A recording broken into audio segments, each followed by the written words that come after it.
तथागत भगवान गौतम बुद्ध, प्रियदर्शी राजा धम्माशोक, विश्वरत्न बोधिसत्व डॉक्टर बाबासाहेब आंबेडकर या महापुरुषांच्या विचार, स्मृती व कार्याला विनम्र अभिवादन करतो। आज या ठिकाणी धम्मसंहिता ॲक्शन कमिटी ऑफ इंडियाच्या वतीने डॉक्टर बाबासाहेब आंबेडकर निर्मित द बुद्ध अँड हिज धम्मा या ग्रंथाचं प्रबोधन पर्व आणि या प्रबोधन पर्वाअंतर्गत जो आपण अभ्यासक्रम सुरू केलेला आहे, या अभ्यासक्रमाचा पहिला भाग जो होता की डॉक्टर बाबासाहेब आंबेडकरांचा बौद्ध धर्माशी संबंध आणि त्याचं बाबासाहेब आंबेडकरांचं शेवटपर्यंत असलेले रिलेशन्स कसे विकसित होत गेले, हा एक भाग आपण पूर्ण केला आहे 4.5 महिन्यामध्ये। आपण दुसरा भाग या अभ्यासक्रमाचा सुरू केलेला आहे। या दुसऱ्या भागाचं टायटल आहे की द बुद्धा अँड हिज धम्मा। हा जो डॉक्टर बाबासाहेब आंबेडकरांनी निर्माण केलेला पवित्र ग्रंथ आहे, या पवित्र ग्रंथाचं पूर्वपीठिका म्हणजे हा ग्रंथ कसा निर्माण झाला किंवा या ग्रंथाची संपूर्ण पार्श्वभूमी काय आहे हे समजावून सांगण्यासाठी आपण हा दुसरा भाग सुरू केलेला आहे। या पूर्वपीठिकेचा आजचा तिसरा एपिसोड आहे। म्हणजे पहिल्या भागामध्ये आपण संपूर्ण पूर्वपीठिकामध्ये कोणकोणते विषय आहेत आणि ते आपण कशा पद्धतीने प्रेझेंट करणार आहेत ते सांगितलं आहे। त्यानंतर गेल्या शनिवारी जो पहिला भाग आपण सादर केला त्यामधला पूर्वपीठिकेमधला तो डॉक्टर बाबासाहेब आंबेडकरांनी 1950 साली कलकत्त्याची जी महाबोधी सभा आहे, या महाबोधी सभेचं जे महाबोधी नावाचं जे मासिक होतं, या मासिकाला 1950 सालच्या वैशाख पौर्णिमेनिमित्त या महाबोधी सभेच्या विनंतीवरून एक जाहीरपणे इंग्रजीमध्ये बाबासाहेब आंबेडकरांनी लेख लिहिला होता की the Buddha and future of his religion, म्हणजे बुद्ध आणि त्याच्या धम्माचं भवितव्य या नावाने बाबासाहेब आंबेडकरांनी 1950 साली लेख लिहिला होता। आणि या लेखामध्ये डॉक्टर बाबासाहेब आंबेडकरांनी संपूर्ण जगातला बौद्ध धर्माचं रिवायवल कशा पद्धतीने झालं पाहिजे यासाठी अनेक सूचना केलेल्या आहेत। म्हणजे आधुनिक जगामधल्या बुद्ध धम्माचं भवितव्य नेमकं कशा पद्धतीने असलं पाहिजे यासाठी बाबासाहेब आंबेडकरांनी त्या लेखामध्ये सूचना अनेक केलेल्या आहेत। तो जो लेख होता तो संपूर्ण जगातल्या बौद्ध धम्माच्या रिवायवलसाठी तो लेख होता।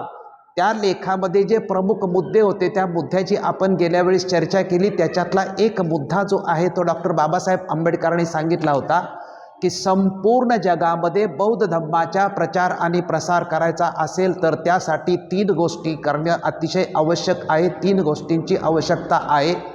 त्यामधली पहिली गोष्ट सांगितली की बौद्ध धम्माच्या ऱ्हासाची जी अनेक कारणं आहेत त्याच्यापैकी एक प्रमुख कारण आहे ते म्हणजे बौद्ध धर्माला एकच ग्रंथ नाही, बौद्ध धर्माचं जे साहित्य आहे हे अफाट आहे। बाबासाहेब आंबेडकरांनी शब्द वापरला की बौद्ध धर्माचं जे साहित्य आहे हे अथांग महासागरासारखं साहित्य आहे। त्यामुळे एका जन्मात हे संपूर्ण साहित्य कुठल्याही एका व्यक्तीला वाचणं सुद्धा शक्य नाही, ते समजणं तर त्याच्या पलीकडची गोष्ट आहे।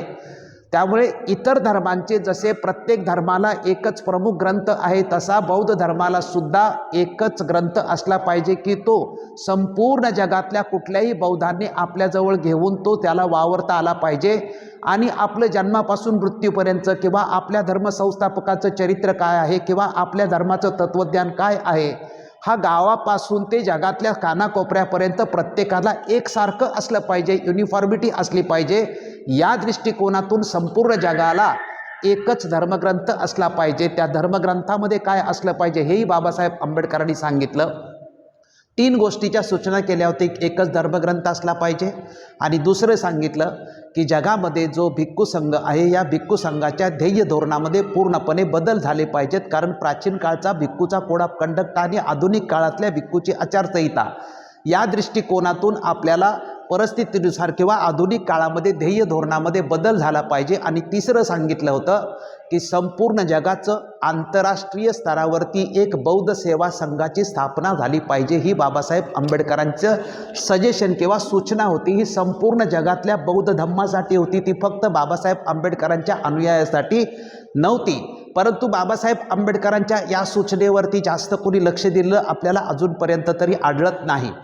हा लेख बाबासाहेब आंबेडकरांचा प्रकाशित झाल्यानंतर भारतातल्या आणि भारताच्या बाहेरच्या अनेक लोकांची, म्हणजे 1950 सालची ही गोष्ट आहे, अनेक लोकांनी सांगितलं की बाबासाहेब तुम्ही म्हणता की जगासाठी संपूर्ण असा एकच ग्रंथ असला पाहिजे, तर तुमच्याशिवाय असा दुसरा कुणीही ग्रंथ बनवू शकत नाही, कारण तुमच्या एवढा अभ्यास जगामध्ये दुसऱ्या कुणाचाही नाही, तुमची ती संकल्पना आहे, त्यामुळे तुम्ही असा एक ग्रंथ निर्माण करावा. बाबासाहेब आंबेडकर बुद्ध आणि धम्म या ग्रंथाच्या प्रस्तावनेमध्ये सुद्धा ते सांगतात की असा ग्रंथ लिहिण्याची मला अनेक लोकांनी विनंती केली आणि त्यावरून पण मी हा ग्रंथ लिहिलेला आहे. हा जो बाबासाहेब आंबेडकरांनी जो ग्रंथ लिहिलेला आहे, तो ग्रंथ लिहिण्याचं बाबासाहेबांनी जे मूळ कारण सांगितलेलं आहे की बौद्ध धर्माचं जे अथांग महासागरासारखं साहित्य आहे, हे संपूर्ण साहित्य वाचणं कुणालाही शक्य नसल्यामुळे एकच ग्रंथ असला पाहिजे आणि त्याच्यासाठी बाबासाहेब आंबेडकरांनी हा ग्रंथ लिहिलेला आहे. हा पार्श्वभूमी गेल्या आपण शनिवारी पाहिल्यानंतर आज जो आपण विषय घेणार आहे की बौद्ध धर्माचं जे बाबासाहेब म्हणतात की अथांग महासागरासारखं साहित्य बौद्ध साहित्य आहे, ते नेमकं साहित्य काय आहे आणि बौद्ध धर्माच्या साहित्याचा नेमका जन्म कसा झाला आणि बौद्ध धर्माचं साहित्य नेमकं विकसित कसं झालं, हा विषय आजच्या आपण कार्यक्रमात घेणार आहे. कारण बाबासाहेब म्हटले की बौद्ध धर्माचे अनेक ग्रंथ आहेत, पण हे ग्रंथ कुणी निर्माण केले, कसे निर्माण केले, पहिला ग्रंथ कुठला किंवा पहिलं बौद्धांचं साहित्य काय, या सगळ्यांचं आपण स्पष्टीकरण दिल्याशिवाय बाबासाहेबांची ही भूमिका स्पष्ट होऊ शकणार नाही. म्हणून आजचा जो विषय आपण घेतलाय की बौद्ध धम्मामध्ये ज्या 6 संगीती झाल्या आहेत, त्या 6 संगीतीचा आज आपण येथे अभ्यास करणार आहोत. कारण या 6 संगीतीमधून बौद्ध धम्माचं जे मूळ साहित्य आहे किंवा मूळ जे तत्वज्ञान आहे त्याला त्रिपिटक असं म्हणतात. आणि या त्रिपिटकाचा जो जन्म आहे किंवा या त्रिपिटकाचं जे संग्रह करण्यात आला, तो संगीतीच्या माध्यमातून करण्यात आला. आणि बौद्ध धम्मामध्ये ज्या 6 संगीती झाल्या, त्या 6 संगीती म्हणजेच बौद्ध धर्माचं जे बुद्ध तत्वज्ञानाचं जे साहित्य आहे, हे साहित्य निर्माण होऊन त्याचं संरक्षण ह्या 6 संगीतीच्या माध्यमातून कशा पद्धतीने केलेलं आहे, त्याचं स्पष्टीकरण आपण आजच्या कार्यक्रमात देणार आहे. कारण मूळ बौद्ध साहित्य कुठलं आणि त्याच्यानंतर निर्माण झालेले ते पुढचे बौद्ध साहित्य कुठलं, याची थोडक्यात का होईना स्पष्टीकरण आपल्याला घेणं आवश्यक आहे. म्हणून आज आपण बौद्ध धम्मातल्या 6 संगीती अर्थात मूळ त्रिपिटकाचं निर्मिती, विकास आणि संरक्षण कशा पद्धतीने झालेलं आहे, हा विषय आपण तुमच्यासमोर ठेवण्याचा प्रयत्न करणार आहे. बौद्ध धम्मामध्ये साहित्याचे 5 प्रकार आहेत. पहिलं त्रिपिटक, हा मूळ ग्रंथ किंवा त्रिपिटक म्हणजे बुद्धांनी सांगितलेल्या तत्वज्ञानातलं प्रमुख हे साहित्य त्रिपिटकामध्ये आहे. त्रिपिटकाच्या नंतर बौद्ध साहित्याचा दुसरा प्रकार जो आहे त्याला अनुपिटक म्हणतात. अनुपिटकाच्या नंतर तिसरा साहित्याचा जो प्रकार आहे त्याला अट्टकथा म्हणतात. अट्टकथाच्या नंतर चौथा जो साहित्याचा प्रकार आहे त्याला टीका म्हणतात. आणि 5वा जो साहित्य प्रकाराचा आहे त्याला वंश साहित्य म्हणतात. म्हणजे बौद्ध धर्माचं एकूण जे साहित्य आहे ते साहित्य 5 भागामध्ये विभागलेलं आहे. पहिला भाग त्रिपिटक, दुसरा भाग अनुपिटक, तिसरा भाग अट्टकथा, चौथा भाग टीका आणि 5वा भाग वंश साहित्य. आता त्रिपिटक शब्दाचा अर्थ काय आहे, तर त्रिपिटक या शब्दाचा शब्दशः अर्थ आहे 3 पेट्या. आपण पुढे त्याचं सविस्तर स्पष्टीकरण पाहणार आहे. म्हणजे हा पहिला प्रकार झाला. दुसरा प्रकार जो आहे अनुपिटक, म्हणजे त्रिपिटकामध्ये जे साहित्य आहे, त्रिपिटकामध्ये जे ग्रंथ आहेत, त्या ग्रंथाच्या व्यतिरिक्त किंवा त्या ग्रंथावर आधारित जे ग्रंथ निर्माण झालेलं आहे परंतु त्याचा त्रिपिटकाशी काहीही संबंध नाही, त्याला काय म्हणतात, अनुपिटक. म्हणजे त्रिपिटकाच्या बाहेरचे जे ग्रंथ आहेत त्याला काय म्हणतात, अनुपिटक असं म्हणतात. तिसरा जो प्रकार आहे त्याला अट्टकथा असं म्हणतात. अट्टकथा या शब्दाचा अर्थ आहे अर्थकथा. म्हणजे बुद्धाचं जे तत्वज्ञान त्रिपिटकामध्ये जे पाली भाषेत सांगितलेलं आहे, या पाली भाषेचा बोली भाषेत किंवा अलीकडच्या भाषेत अर्थ समजावून सांगणाऱ्या ज्या कथा आहेत त्याला काय म्हणतात, अट्टकथा. अट्ट म्हणजे अर्थ. पाली भाषेतल्या बौद्ध साहित्याचा अर्थ समजावून सांगण्यासाठी या अर्थकथा ज्या आहेत, तो तिसरा प्रकार आहे. चौथा प्रकार आहे त्याला टीका असं म्हणतात. टीका म्हणजे आज जो आपण शब्द टीकात्मक या दृष्टिकोनातून घेतो तसा त्याचा अर्थ नाही. टीका म्हणजे बौद्ध साहित्याचं जे विश्लेषण आहे, पाली भाषेत जे आहेत वेगवेगळे सिद्धांत आहेत, त्या सिद्धांताचं जे विश्लेषण केलेलं आहे आणि त्या विश्लेषणाचे जे ग्रंथ बनलेले आहेत किंवा प्रत्येक सूत्राचं विश्लेषण करून त्याचे जे ग्रंथ बनलेले आहेत त्याला टीका असं म्हणतात. त्यानंतर जो पाचवं जे आहे प्रकार त्याला वंश साहित्य म्हणतात. वंश साहित्य म्हणजे श्रीलंकेमध्ये जे ग्रंथ निर्माण झालेले आहेत त्याला वंश साहित्य असं म्हणतात. त्याच्यामधले प्रमुख ग्रंथ आहेत दीपवंश, महावंश आणि स्तूपवंश असे हे 3 प्रमुख ग्रंथ आहेत. त्यामुळे ह्या 3 आपण बौद्ध साहित्य जे आपण बाबासाहेब म्हटले की अथांग महासागरासारखे आहे, त्याच्यातलं हे मूळ साहित्य कुठलं? त्रिपिटक आहे, अनुपिटक आहे, अट्टकथा आहे, टीका आहे आणि वंश साहित्य असे बौद्ध साहित्याचे 5 प्रकार आहेत. या 5 प्रकारचे थोडक्यामध्ये आपण आज जे बघणार आहे ते फक्त त्रिपिटकावरती बघणार आहे. तर पिटकाचा डिक्शनरी अर्थ सुद्धा मी तुम्हाला सांगणार आहे की पिटक, त्रिपिटकामधला त्रि म्हणजे 3, पण पिटक म्हणजे काय? तर पिटक म्हणजे पेटी, पेटारा, पेटिका. 2500 वर्षापूर्वी तथागत भगवान बुद्धाच्या काळामध्ये उत्तर भारतामध्ये पिटकाला म्हणजे लोकभाषेमध्ये या पेटीला पिटक असे म्हणत होते. पिटक म्हणजे टोकरी, टोपली. त्या काळामध्ये भगवान बुद्धाच्या काळामध्ये अजून एक अर्थ पिटकाचा आहे आणि तो म्हणजे धार्मिक वाङ्मय. पिटकाचा अर्थ धार्मिक वाङ्मय असा सुद्धा आहे आणि त्याचा त्रिपिटकामध्ये पुरावा दिलाय. पिटक म्हणजे धार्मिक वाङ्मय याचा पुरावा जो दिलेला आहे तो भगवान बुद्धांनी आनंदाने पुरावा दिलाय. केसमुक्ती सुत्तामध्ये बुद्ध म्हणतात की मा पिटक संपदानेन, याचा मतितार्थ आहे धार्मिक वाङ्मय. त्यामुळे पिटक म्हणजे सामान्य भाषेमध्ये पेटारा, परंतु धार्मिक भाषेमध्ये किंवा बुद्धाने जे साहित्यामध्ये जो शब्द वापरलेला आहे तर पिटक म्हणजे धार्मिक तत्वज्ञान किंवा धार्मिक वाङ्मय अशा अर्थाने सुद्धा हा शब्द वापरलेला आहे. त्यामुळे त्रिपिटकामधल्या पिटक या शब्दाचा आता त्रिपिटक म्हणजे 3 पेट्या, 3 भाग. त्रिपिटकाच्या अगोदर तथागत भगवान गौतम बुद्धांनी बुद्धाच्या कालखंडामध्ये त्रिपिटक हा शब्द वापरलेला नव्हता. बुद्धाच्या नंतर पहिल्या महासंगीतीमध्ये त्रिपिटक हा शब्द आला. बुद्धाच्या कालखंडामध्ये बुद्धांनी तथागतांच्या हयातीतच बुद्ध वचने विभागण्यात आली होती, परंतु ती त्रिपिटकात नाही तर त्याचे वेगळी नावं होते.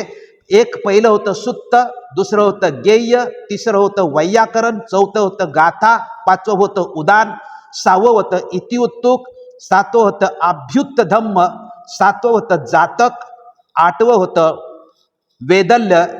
यानी ह्या सगळ्यांचं स्पष्टीकरण आपण पाहणार आहोत. फक्त बुद्धाच्या कालखंडामध्ये हे जे होतं याला सुद्धा बुद्धाने 3 भागातच विभागलं होतं, पण बुद्ध त्याला धम्म, विनय आणि मातिका असं बनायचे. म्हणजे धम्म, विनय, मातिका म्हणजे पुढे त्याला आपण शब्द वापरला अभिधम्म म्हणजे दार्शनिक सूत्र, म्हणजे त्याचं तत्वज्ञान जे आहे बौद्ध धम्माचं ते आहे.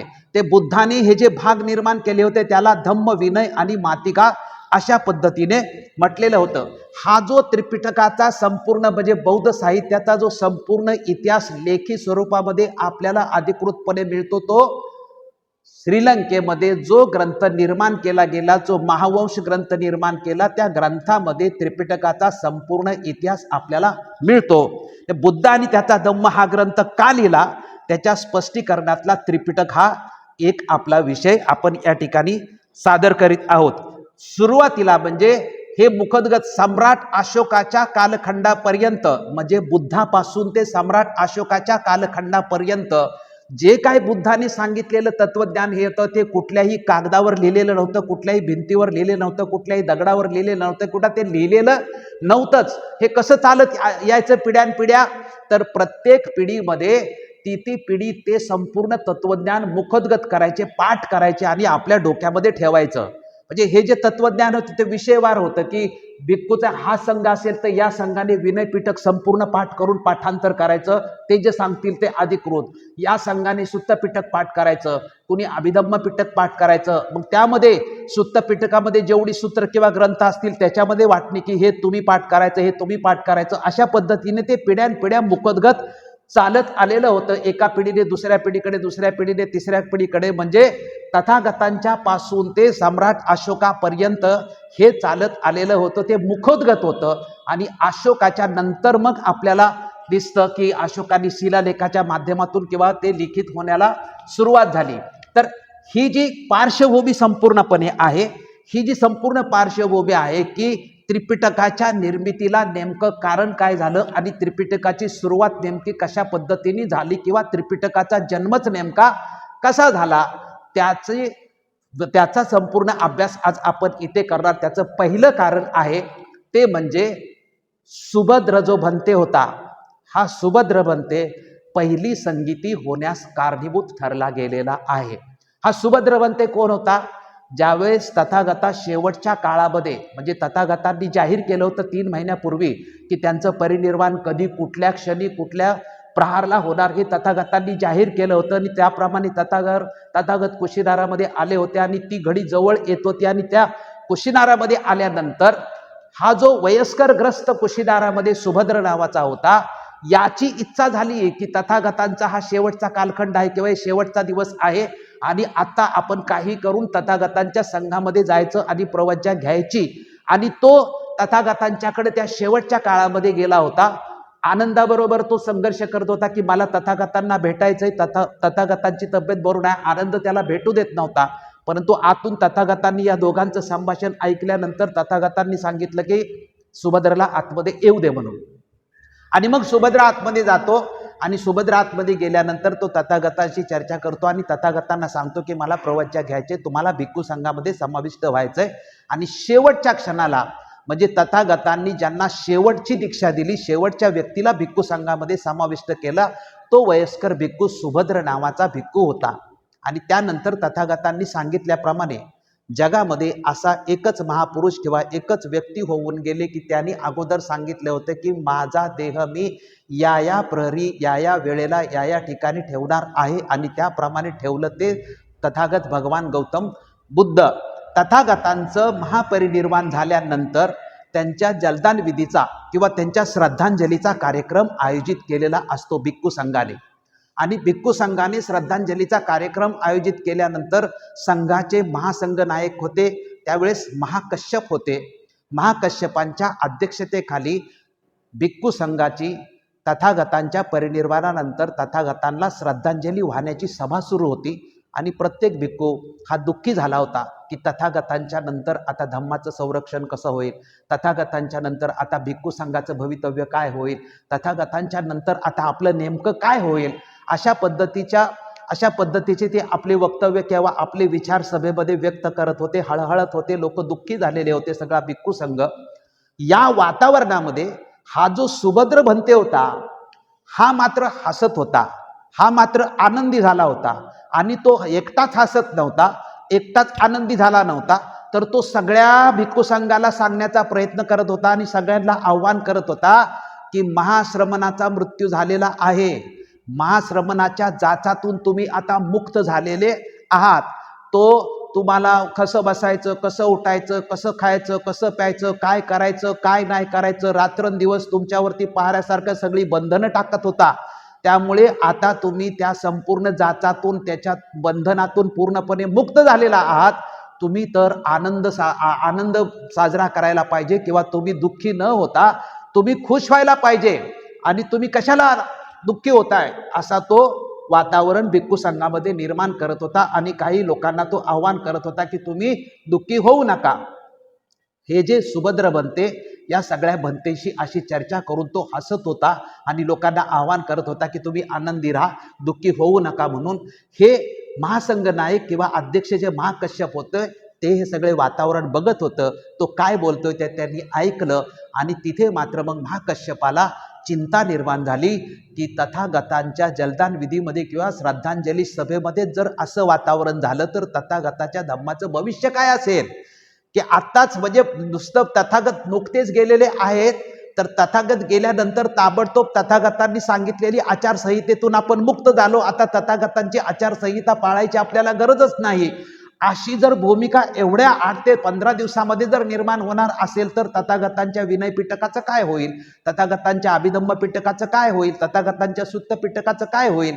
जो तथागतांनी 45 वर्ष धम्म सांगितला त्या संपूर्ण धम्माचं भवितव्य काय होईल, हा जो मूळ बुद्ध धम्म आहे तो शुद्ध स्वरूपात राहील का, तो चिरंतन स्वरूपात राहील का, ही चिंता त्या वातावरणामुळे महाकश्यपाच्या मनामध्ये निर्माण झाली। आणि मग ती सभा संपल्यानंतर महाकश्यपानी सिनियर जे भिक्खू होते त्या सर्व भिक्खूशी एक बैठक बोलवली आणि त्या बैठकीमध्ये चर्चा केली आणि त्या बैठकीमध्ये सांगितलं की आत्ता जर असं घडत असेल तर भगवान बुद्धाच्या धम्माचं भविष्य काय असेल आणि जो मूळ बुद्धाचा जो धम्म आहे तो शुद्ध आणि चिरंतन स्वरूपात राहील का. बाबासाहेब आंबेडकर 14 ऑक्टोबर 1956ला जो बौद्ध धम्म घेतला त्या बौद्ध धम्मामध्ये म्हणतात की मी मूळ आणि शुद्ध बुद्ध धम्म स्वीकारलेला आहे. ह्या दोन शब्दाचा फार मोठा मतितार्थ आहे हे आपण लक्षात घेतलं पाहिजे, कारण आजच्या कालखंडामध्ये मूळ आणि शुद्ध स्वरूपामध्ये धम्म तुम्हाला मिळणं फार कठीण आहे. म्हणून बाबासाहेब आंबेडकरांनी 14 ऑक्टोबरला सांगितलं की मी मूळ आणि शुद्ध स्वरूपामध्ये धम्म स्वीकारलेला आहे. महाकश्यपानी बैठकीमध्ये ठराव पास करून घेतला की आपल्याला बुद्ध धम्म चिरंतन स्वरूपात करायचा असेल तर 45 वर्षात तथागतांनी जे जे सांगितलेलं आहे ते आपल्याला एकत्रितपणे, जशी फुलांच्या माळ बनवतो आपण आणि एका धाग्यात सगळी फुलं गुंफतो, तशाच प्रमाणे बुद्धांनी सांगितलेली जी सगळी सूत्र आहेत ती आपल्याला एकत्रितपणे गुंफली पाहिजेत आणि सगळी एकत्रितपणे करायला आपल्याला पाहिजेत. तर यासाठी आपण हे सगळं बुद्धवचन कुठलं आहे आणि बुद्धवचन कुठलं नाही याची फिक्सेशन आपल्याला करायला पाहिजे आणि त्यासाठी आपण संगीती बोलवली पाहिजे. आज ज्याला आपण परिषद म्हणतो, आज ज्याला आपण संमेलन म्हणतो, त्या काळी बौद्ध धर्मामध्ये त्याला काय म्हणायचे, संगीती असं म्हटलं जायचं.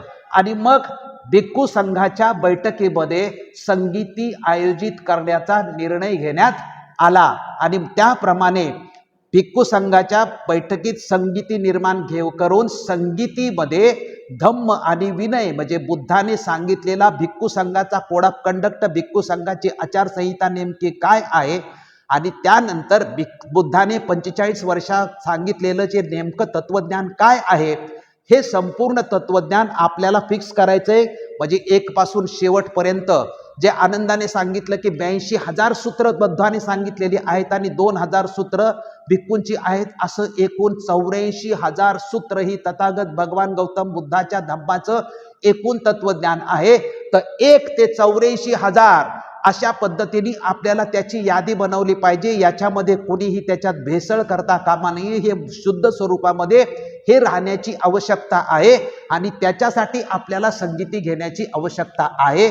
भिक्खू संघाच्या बैठकीमध्ये हा निर्णय झाला की आपण संगती घ्यायची, म्हणजे तथागत भगवंताच्या परिनिर्वाणानंतर मूळ शुद्ध बुद्ध धम्म निश्चित करण्याची जी चेतना किंवा प्रेरणा कुणाला मिळाली, म्हणजे वाईटातून चांगलं घडतं असं जे आपण म्हणतो की नाही, की वाईटातून चांगलं घडतं. सुभद्रानी आनंद व्यक्त करा, पण ह्या आनंद व्यक्त करा म्हणून चेतना निर्माण झाली महाकश्यपाकडे. काय चेतना निर्माण झाली की हे असं घडत गेलं तर बुद्धाचा शुद्ध धर्म होणार नाही, त्याच्यात भेसळ होईल आणि कुणीही कसंही वागेल, म्हणजे सोयीनुसार ज्याला जसं वागेल जसं वाटेल तसं तो वागेल, असं कुणीही वागू नये.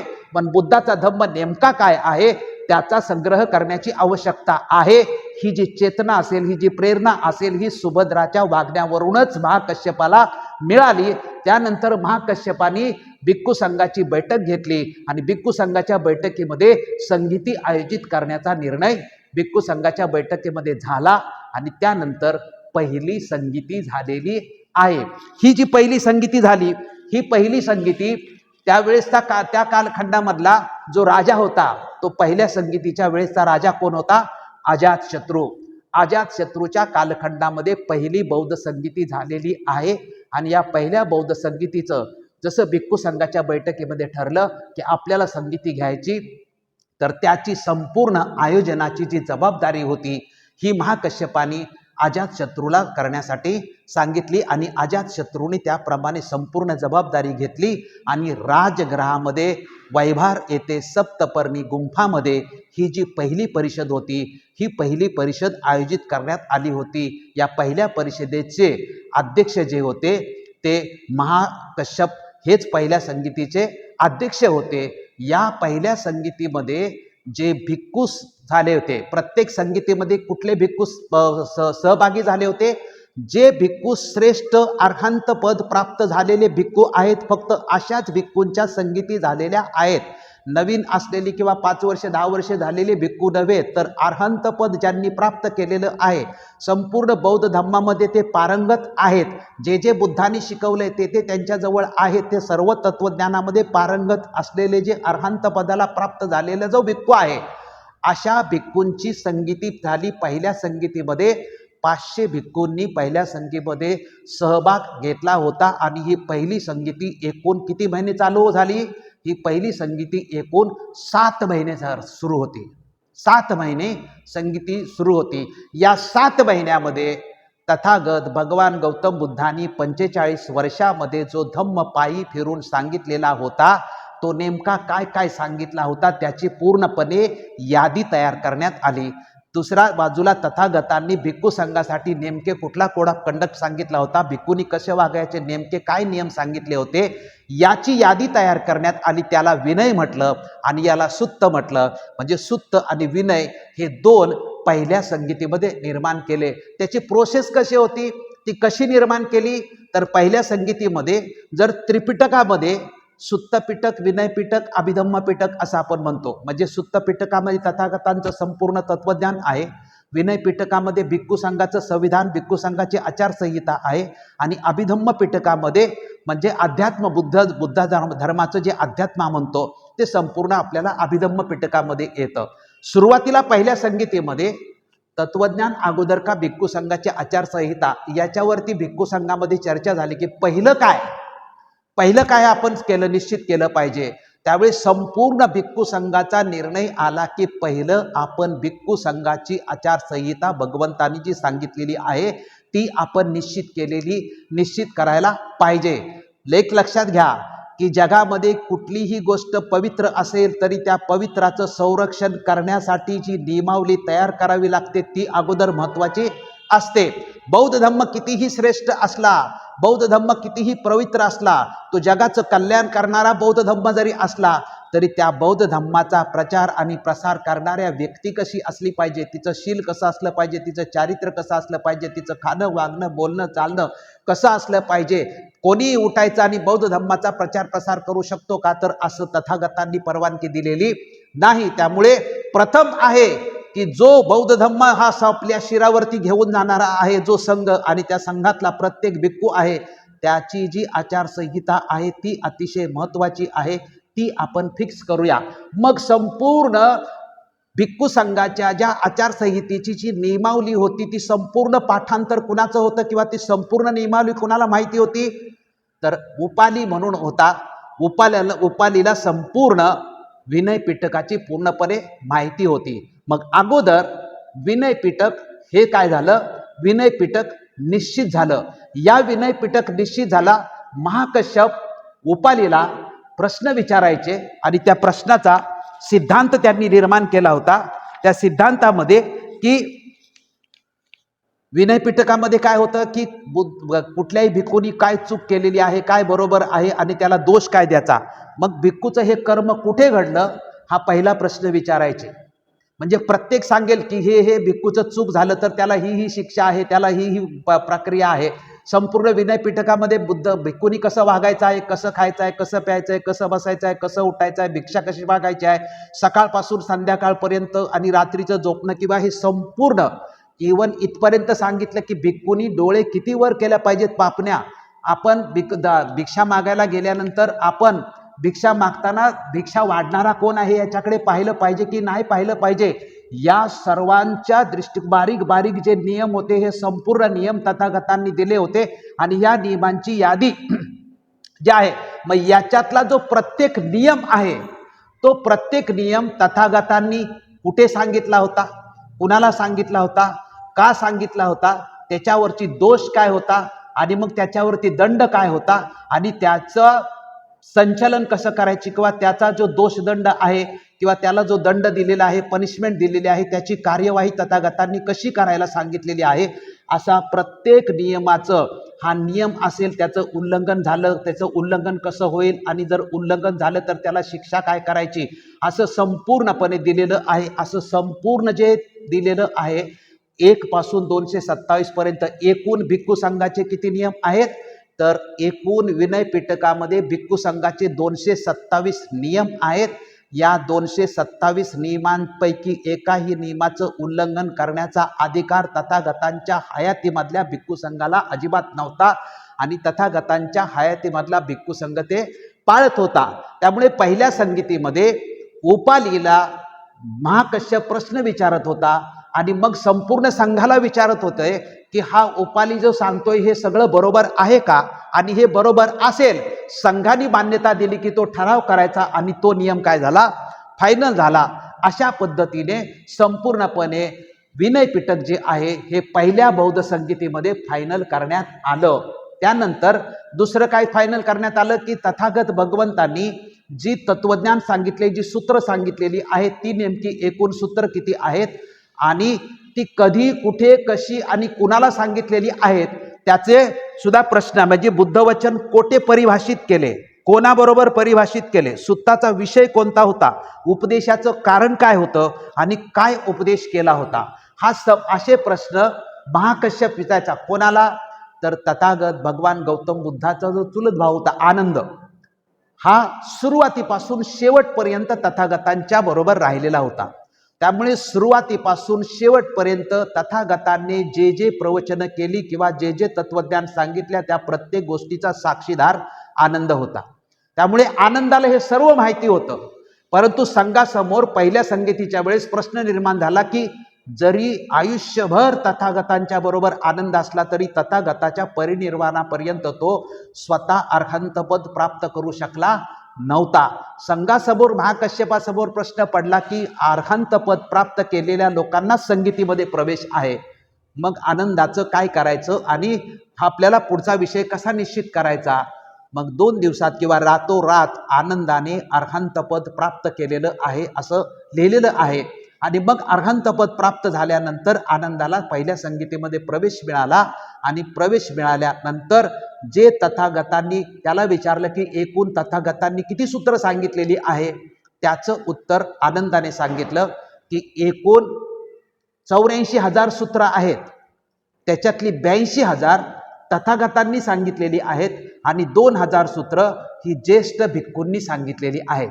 ही जी 2,000 सूत्र ज्येष्ठ भिक्खू कसे सांगायचे, तर कधी कधी काय व्हायचं की तथागत प्रवचन आपलं सुरू करायचे आणि प्रवचन सुरू केल्यानंतर तथागत आपलं प्रवचन मध्येच थांबवायचे आणि तिथून पुढचं प्रवचन तथागत म्हणजे मोगलायन किंवा त्याच्या जे शिष्य असत त्यांना सांगत की पुढं हे प्रवचन तुम्ही कंटिन्यू करा। तर तथागतांनी सांगितलेलं आणि पुढे मग कंटिन्यू केलेलं, अशी तथागतांनी सांगितलेली 82,000 आणि भिक्खूंनी सांगितलेली 2,000 अशी एकूण 84,000 सुत्त आहे, ज्या सुत्त पिटकामध्ये जे आहे।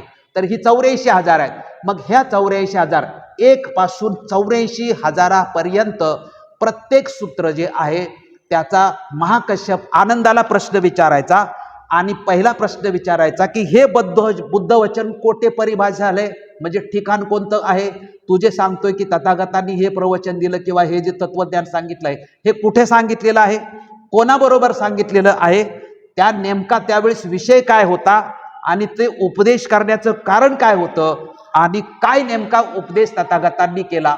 अशा पद्धतीनं प्रत्येक जे सूत्र होतं ते सूत्र आनंद म्हटला की हे सूत्र तथागतांनी सांगितलंय, मग ते कुठे सांगितले, ते कोणाला सांगितलं, त्याचं कारण काय घडलं होतं आणि मग शेवटी तथागतांनी उपदेश काय केला आणि त्याचं सूत्र कसं बनलं, हा जो सिद्धांत आहे हा सुत्त पिटक अशा पद्धतीने 1 ते 84,000ची स्पष्टीकरण देणारा कोण होता, तर आनंद भंते होता। त्यामुळे उपालीच्या माध्यमातून विनय पिटक निर्माण झालं आणि आनंदाच्या माध्यमातून काय झालं निर्माण, सुत्त पिटक झालं।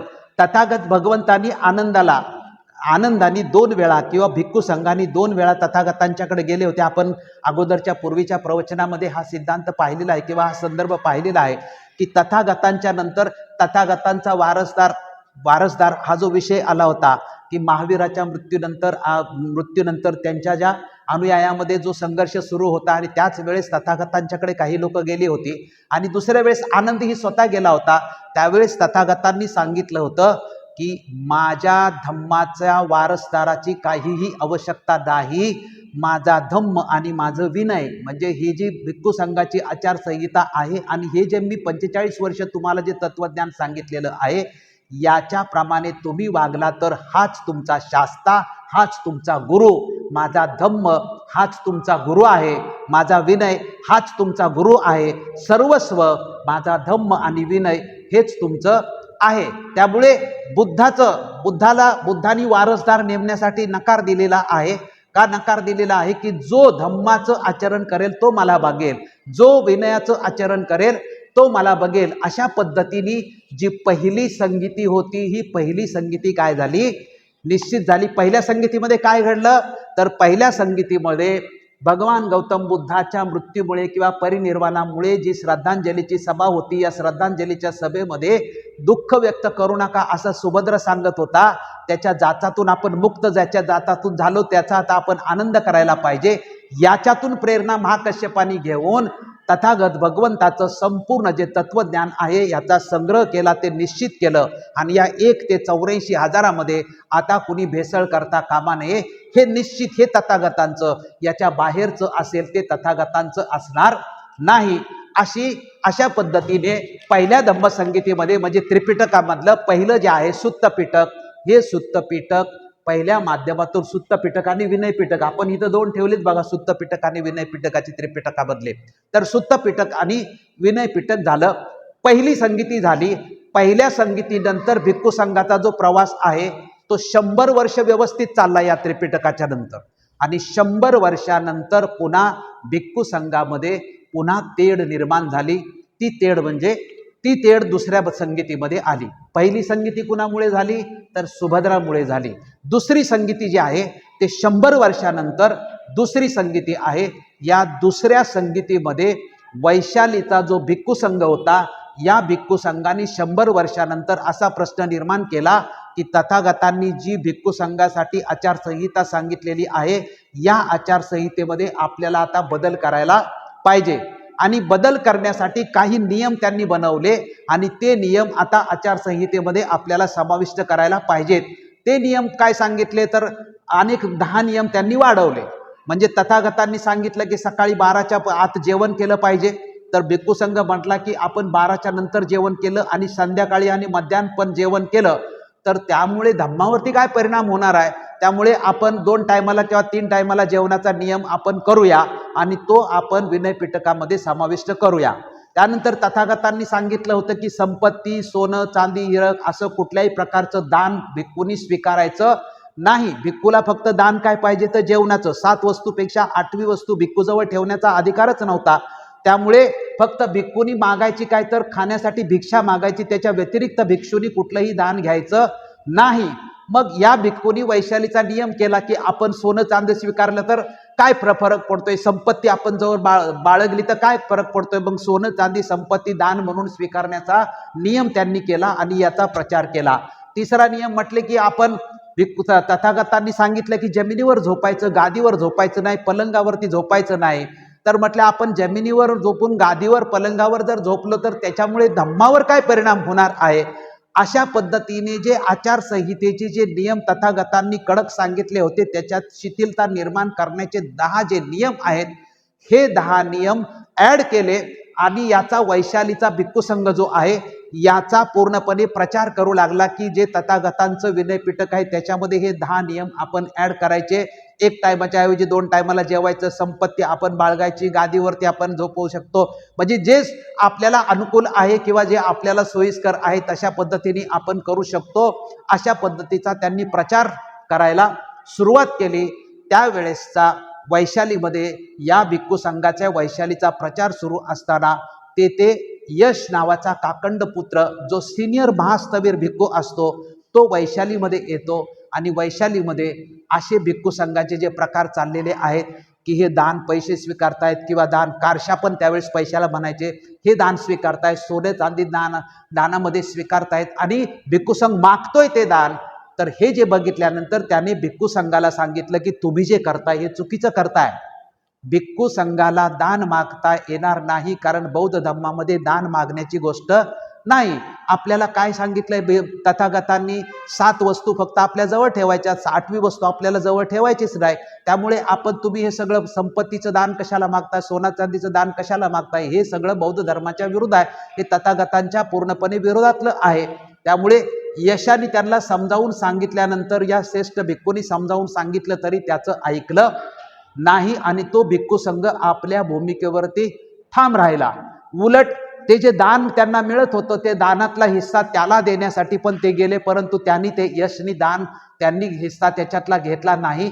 उलट मग हा जो यश महास्थवीर होता हे ऐकत नाहीत, म्हणून वैशालीच्या पब्लिकमध्ये जाऊन त्यांनी सांगितलं की वैशालीच्या जनतेला समजावून सांगण्याचा प्रयत्न केला की तुम्ही जे भिक्खू संघाला दान देताय, तुम्ही जे भिक्खू संघ मागतोय त्याप्रमाणे जे दान देताय, पण तथागत भगवान गौतम बुद्ध जो या धम्माचा संस्थापक आहे त्याच्या धम्मामध्ये हे दान स्वीकारण्याची आमच्या संघाची पद्धतच नाही आहे। त्याच्यामुळे तुम्ही जे हे दान देताय हे दान देणं अजिबात योग्य नाही। त्यामुळे हा प्रसंग सांगताना श्रावस्तीमध्ये दरबारामध्ये एक शाक्यपुत्र भिक्खू जो दान स्वीकारत होता राजाकडून सोन्या चांदीच्या रूपामध्ये, मणिचुंडक नावाचा तिथे एक शिष्य तथागतांचा होता। त्यांनी तिथे राज दरबारामध्ये सांगितलं की भगवान गौतम बुद्धाच्या धम्मामध्ये सोनं चांदी दान स्वीकारण्याचा अधिकार भगवंतांनी दिला नाही, किंवा हे धम्माच्या विरुद्ध आहे, किंवा हे धम्माच्या विसंगत आहे। असे दोन प्रसंग जे आहेत हे वैशालीच्या भिक्खूला उपासकांना समजावून यश सांगत होता आणि जनतेने या लोकांना दान देऊ नये। वैशाली समजावून सांगताना यशाने सांगितलं की सूर्य व चंद्राला 4 मलिन डाग आहेत, म्हणजे सूर्य चंद्राला 4 डाग आहेत। ढग हा पहिला डाग, धुक हा दुसरा डाग, धुलीकरण हा तिसरा डाग आणि ग्रहण लागतं हा चौथा डाग आहे। हे जे 4 डाग सूर्य आणि चंद्राला आहेत तशाच प्रकारचे 4 उपक्लेश जे आहेत ते भिक्खूंना आहेत आणि ते असणं बौद्ध धर्मामध्ये किंवा बुद्ध धर्मामध्ये मान्य नाही की श्रमणाने किंवा भिक्खूने दारू पितात, काही मैथून कर्म करतात, काही चोन सांदी स्वीकारतात, काही मिथ्या आजीविका करतात, तर हे बौद्ध धर्मामध्ये अजिबात मान्य नाही। त्याप्रमाणे सोनं चांदी स्वीकारणं हे अजिबात मान्य नाही। वैशालीच्या जनतेला समजावून सांगितल्यानंतर वैशालीच्या जनतेने या भिक्खू संघाची वैशालीच्या निंदा केली आणि बौद्ध धर्माच्या विरोधात वागतात। तिथून मग तरी वैशालीचा भिक्खू संघ ऐकायला तयार नाही।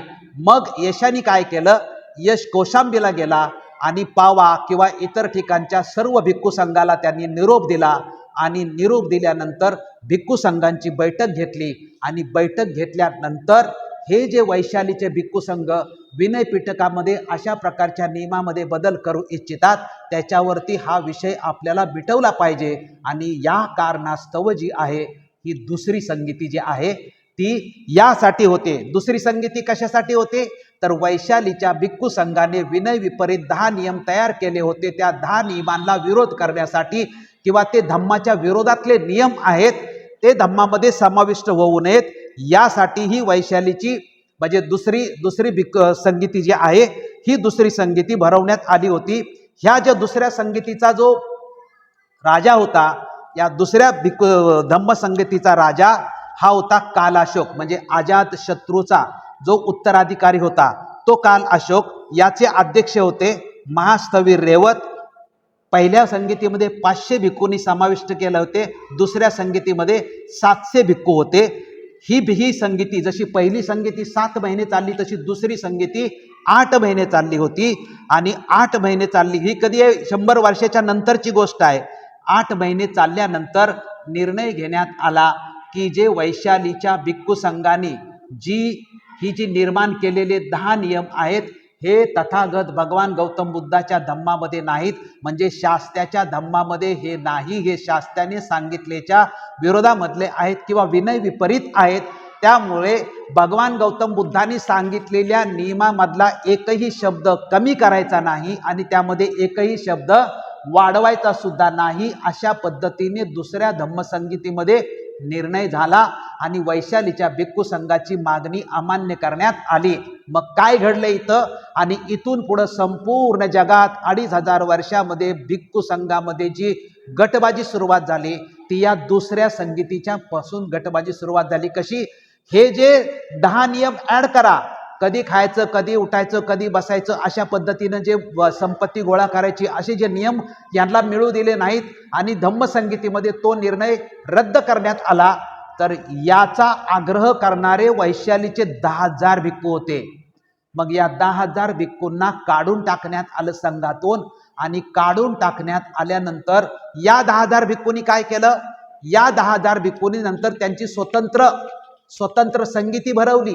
आणि स्वतंत्र संगीती भरवल्यानंतर हे जे त्यांचे नियम आहेत ते त्यांनी घेतले. बुद्धाच्या विनय पिटकातले त्यांच्या सोयीचे जेवढे नियम आहेत तेवढे घेतले, त्यांना पाहिजे ते नियम त्याच्यात ऍड केलं आणि एक भिक्खू संघाची आचारसंहिता बनवली. सुत्त पिटक जे पहिल्या संगीतीमध्ये 84,000चं केलं होतं त्याच्यातले त्यांना जेवढी सूत्र हवी होती तेवढी घेतली आणि त्यांना हवं असणारे सोयीस्कर महासंगिक असं नाव त्यांनी आपल्या संघाला दिलं.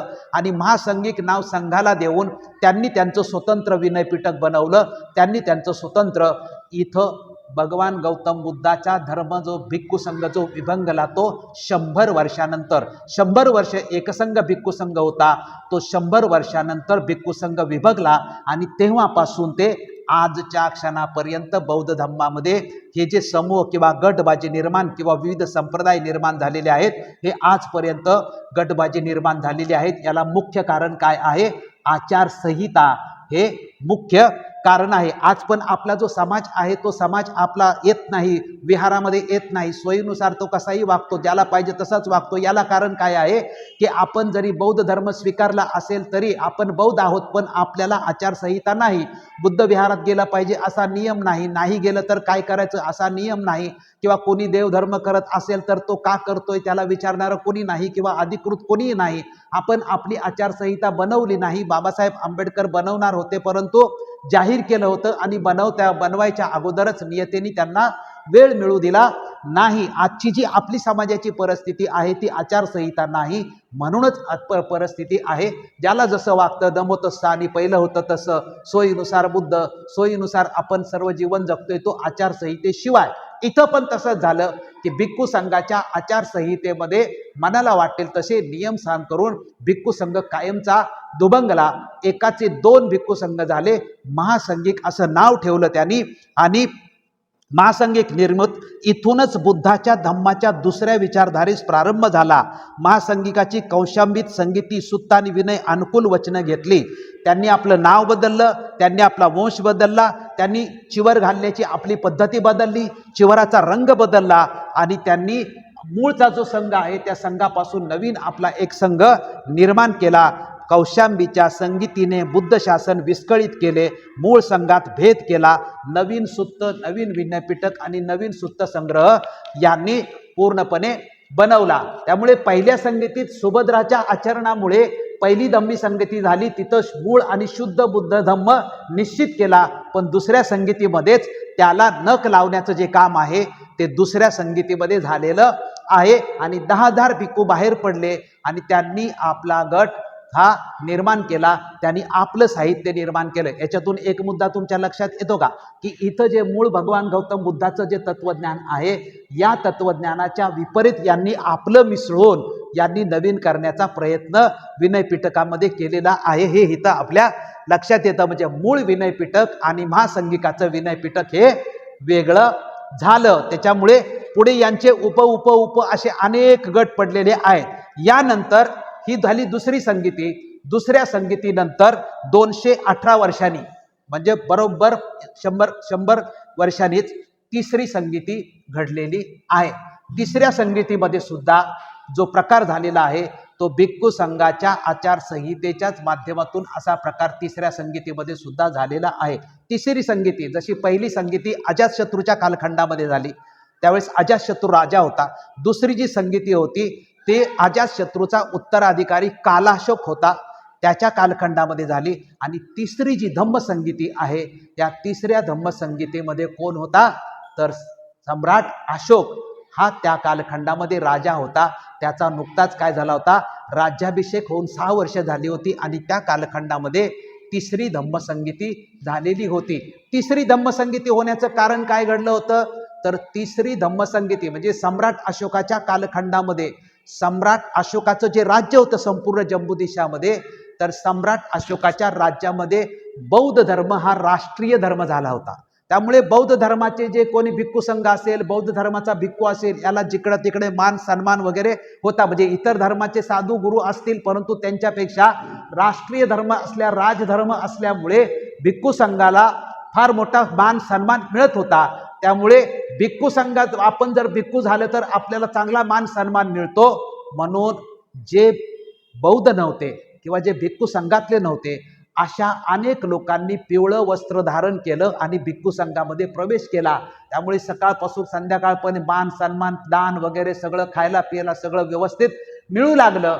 परंतु हे जे पिवळे वस्त्रधारी होते फक्त मान सन्मानासाठी गेले होते, पण मूळ बुद्ध धम्माला नख लावण्यासाठी त्या ठिकाणी ते तिथे गेले होते.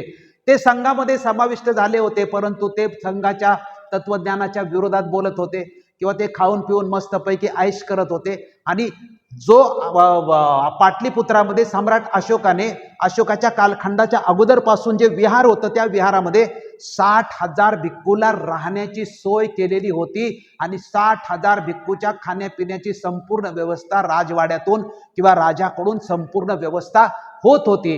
परंतु सम्राट अशोक बघत होता की हे जे सगळं चाललेलं आहे की आपण एवढ्या भिक्खूंना सांभाळतोय, पण एवढ्या भिक्खूंना सांभाळून सुद्धा याच्यामध्ये आयुष जास्त चाललेली आहे आणि याच्यामध्ये योग्य काहीतरी गडबड झालेली आहे हे सम्राट अशोकाच्या लक्षात आलेलं होतं. हे जे आहे मग एवढे सगळे 60,000 भिक्खूचे जे अशोकाराम होतं, यामध्ये जे घुसलेले पिवळे वस्त्रधारी भिक्खू होते, अगोदरचा जो मूळ बौद्धांचा संघ आहे त्यांच्यासाठी धम्माचा प्रचार करणं अवघड होतं. कारण घुसलेले भिक्खू काहीतरी सांगायचे आणि हे सांगायला गेले की त्याच्या विपरीत जनतेमध्ये संभ्रम निर्माण व्हायचा. त्यामुळे मूळ भिक्खू संघ बुद्ध धम्म सांगायला गेला की यांच्यामुळे जनतेमध्ये संभ्रम निर्माण व्हायला लागला. मग ही बातमी राजापर्यंत पोहोचवली भिक्खू संघाने आणि भिक्खू संघाने सांगितलं की जोपर्यंत ही घुसलेली मंडळी जी आहे ही भेसळ झालेली पिवळे वस्त्रधारी आहेत, जोपर्यंत यांना संघातून बाहेर काढत नाही किंवा यांचा निर्णय होत नाही तोपर्यंत काय आपण कार्यक्रम करणार नाही. आणि भिक्खू संघाने उपवास असतील किंवा कार्यक्रम असतील हे सगळे कार्यक्रम काय केले, रद्द केले आणि भिक्खू संघ सुद्धा शांत बसला. अशोकापर्यंत ही परिस्थिती गेली. अशोकाने भिक्खू संघाला सांगण्याचा प्रयत्न केला, परंतु हे काय होत नव्हतं. मग एके दिवशी अशोकाने आपला सेनापती पाठवला आणि सेनापतीला मेसेज दिला की तुम्ही भिक्खू संघाला सांगा की तुमच्यामध्ये जे काय मतभेद आहेत किंवा जे काय घडलेलं आहे ते तुम्ही मिटवण्याचा प्रयत्न करा आणि भिक्खू संघाचं कार्य चालू करा, उपवास चालू करा, प्रवचन चालू करा, सगळं चालू करा. परंतु त्या सेनापतीला भिक्खू संघाने सेनापती गेला अशोकाचा आदेश घेऊन आणि भिक्खू संघाला सांगितलं की तुम्ही हे सगळं चालू करा म्हणून असा राजाचा आदेश आहे. हा जो राजाचा आदेश आहे तो भिक्खू संघ म्हणते आम्हाला मान्य करता येणार नाही, कारण हे घुसलेले जे भिक्खू आहेत हे आमच्या कार्यात मोठ्या प्रमाणामध्ये अडथळा येतोय. त्यामुळे याचा निर्णय जर झाला नाही तर कार्य करणं आम्हाला शक्य नाही. सेनापतीला वाटलं की हा राजाचा आदेश मानत नाही. मग त्याने राग येऊन तलवारी काढल्या आणि शिरकाण करायला सुरुवात केली. त्याने अनेक भिक्खूंचे शिरच्छेद केले, अनेक भिक्खूंची मुंडकी धडावेगळी केली आणि रक्ताच्या थारोळ्यामध्ये तिथं वातावरण निर्माण झालं. त्या भिक्खू संघामध्ये अशोकाचा एक भाऊ तिस्स नावाचा होता, तो पण तिथे मागे होता. ज्यावेळेस तो समोर आला त्यावेळेस सेनापतींनी पाहिलं की अशोकाचा भाऊ आहे आणि तिथेच तो थांबला आणि तिथून तो निघून गेला अशोकाकडे. आणि सेनापतीने अशोकाला घडलेला संपूर्ण प्रसंग सांगितला की मी तुमचा संदेश घेऊन गेलो होतो, पण संदेश घेऊन गेल्यानंतर तिथं मी भिक्खू संघाला सांगितलं, परंतु भिक्खू संघ ऐकायला तयार नाही. म्हणून मी शिरच्छेद केलेले आहेत, अनेक भिक्खूंच्या कत्तली केलेल्या आहेत, शिरधाडा वेगळं केलेलं आहे आणि मग तिस्स समोर आल्यामुळे मी तिथून निघून आलेलो आहे. हे सम्राट अशोकाला संपूर्ण सेनापतीने वृत्तांत सांगितल्यानंतर सम्राट अशोक स्वतः घाबरला की मी तुला हे काही करायला सांगितलं नव्हतं, मी फक्त तुला संदेश दिला होता की भिक्खू संघाला सांग की तुमचे जे काही मतभेद आहेत ते तुम्ही मिटवा आणि मतभेद मिटवून संघाचं कार्य आहे ते कार्य तुम्ही सुरू करा, हे मी तुला सांगितलं होतं. हे सगळं पुढचं करायला मी तुला सांगितलेलं नव्हतं की त्यांनी ऐकलं नाही तर असं कर किंवा तसं कर, हे मी तुला काहीच सांगितलं नव्हतं. पण तसाच तिथून सम्राट अशोक उठला आणि भिक्खू संघाकडे जिथं तो प्रसंग घडला होता त्या भिक्खू संघाकडे सम्राट अशोक आला. आणि सम्राट अशोक आल्यानंतर सम्राट अशोकाने भिक्खू संघाला विचारलं की हे जे काय घडलेलं आहे हे करण्यासाठी मी माझ्या सेनापतीला काहीही सांगितलं नव्हतं.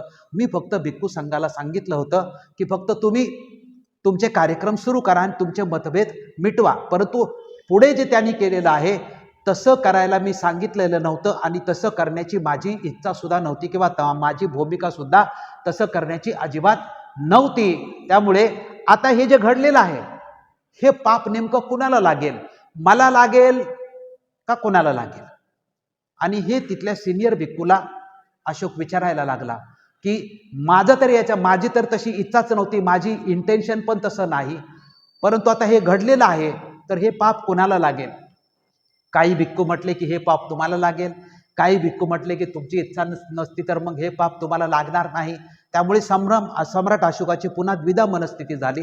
त्याला संभ्रम झाला की आता नेमका आता याच्यावरती माझं समाधान होईल अशा पद्धतीने याच्यावरती कोण तुमच्यामधला भिक्खू आहे आणि ह्या संपूर्ण परिस्थिती निवळण्यासाठी तुमच्यामध्ये असा कोण भिक्खू आहे तो सांगा आणि तो माझ्या प्रश्नाचं सगळं निरसन करेल आणि या परिस्थितीतून आपल्याला बाहेर काढण्यासाठी मदत करेल. मग त्यांनी सांगितलं की असा एकच भिक्खू आहे आणि तो म्हणजे त्याचं वय त्यावेळेस 140 वर्ष होते. तो सर्वांचा गुरु म्हणजे मोगलीपुत्त तिस्स होता.